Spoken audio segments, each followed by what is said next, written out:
আরে বাপরে, এ দেখি এক ঝাঁক পড়ি। চল উপরে যাই।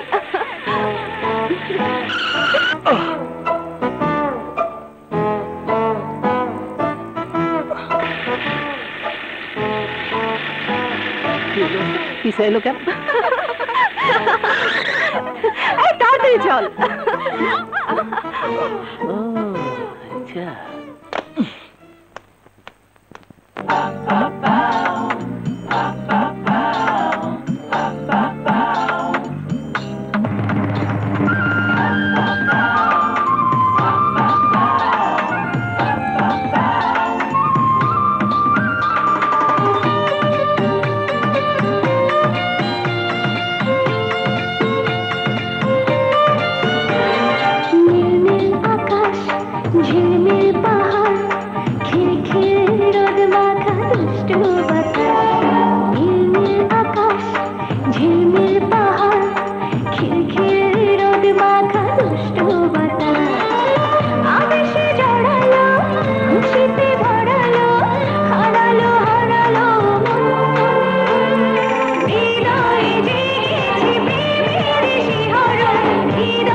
আচ্ছা, আমার গাড়ি কোথায়? গাড়ি তো পিছনে রেখে আসলাম। কতবার তোকে নিষেধ করেছি এইসব ঝামেলায় তুই যাবি না। ওই, কে বলেছিল তোকে ওদের সাথে মারামারি করতে? আমি মারামারি করতে যাইনি ভাইয়া, অন্যায়ের প্রতিকার করতে গিয়েছি। সেই জন্য পুলিশ আছে, আইন আছে, প্রশাসন আছে, তোমার যাবার কি দরকার? উফ ভাবি, 15 কোটি মানুষের জন্য কয়জন পুলিশ আছে? একজন পুলিশ কয় হাজার মানুষকে রক্ষা করবে? তাই নিজের কাজ নিজেই করে এসেছি। আরে বাবা, নিজের কাজ নিজে করা এতই যখন শখ, তখন অফিসে বস, নিজের ব্যবসা দেখাশোনা কর। যেখানে তোমার মতো ভাইয়া আছে সেখানে আমি গিয়ে কি করব? এই, তাহলে তুমি মারামারি করতে গিয়েছো কেন? আমি আমার ভাইয়াকে খুব ভালো করেই চিনি ভাবি। কোনো অন্যায় সে করবে না, সৎভাবে ব্যবসা করবে, আইনের পথে চলবে, ঘুষ দেবে না, কারো কাছে মাথা নত করবে না। আবার সন্ত্রাসীদের মেরে বিদায় করাটাও নিজের হাতে আইন তুলে নেবার মতো অপরাধ মনে করবে। আর ভাইয়া ওখানে যাবে না বলেই তো আমি গিয়েছি। বাহ বাহ বাহ, একেবারে বীরের কাজ করেছিস। আচ্ছা, তুই একবারও কি চিন্তা করবি না ওরা সন্ত্রাসী, ওদের কাছে অস্ত্র থাকতে পারে, তোর গায়ে যদি আঘাত লাগতো? ভাইয়া শোন, মা মারা যাওয়ার পর থেকে কোলে পিঠে করে তোকে এত বড় করেছি, তোর যদি কিছু হয়ে যায় আমার কি হবে ভেবেছিস? বউ হয়ে এ বাড়িতে আসার পর থেকে আমিও তো তোমাকে স্নেহ, মায়া, মমতায় ধরে রেখেছি। কিছু হয়ে গেলে এই বাড়িতে আমি কি করে নিঃশ্বাস নেব? আমার সঙ্গে বাবার মতো ভাইয়ের আর মায়ের মতো ভাবির দোয়া আছে, কেউ আমার কোনো ক্ষতি করতে পারবে না। আমি এখন আসি। আরে আরে, আসলে সব দোষ তোমার, লাই দিয়ে দিয়ে ওকে তুমি মাথায় তুলেছ। যত সব।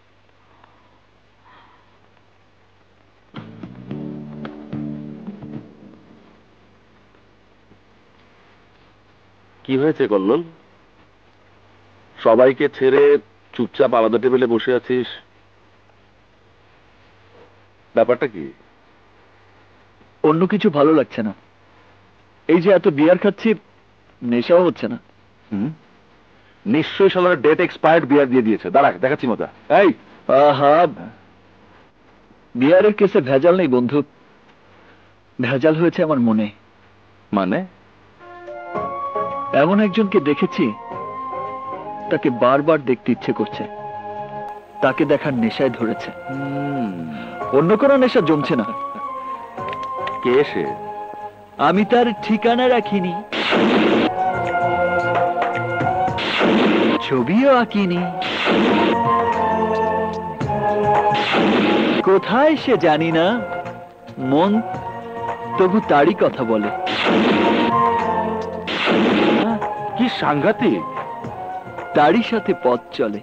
তার মানে তুই গেছিস? Yes my friend. গান।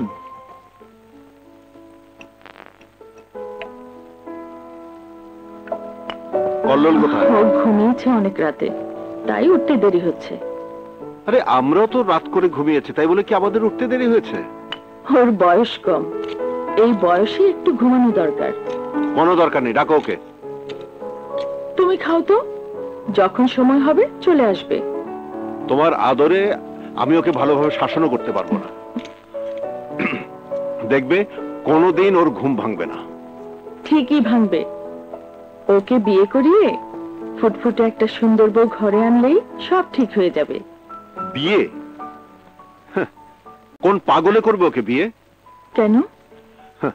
যে মানুষ রাত দুপুরে বেহুশ হয়ে বাড়ি ফিরে আর দিন দুপুর পর্যন্ত ঘুমায়, তাকে কেউ বিয়ে করবে না। কেউ না কেউ তো করবেই।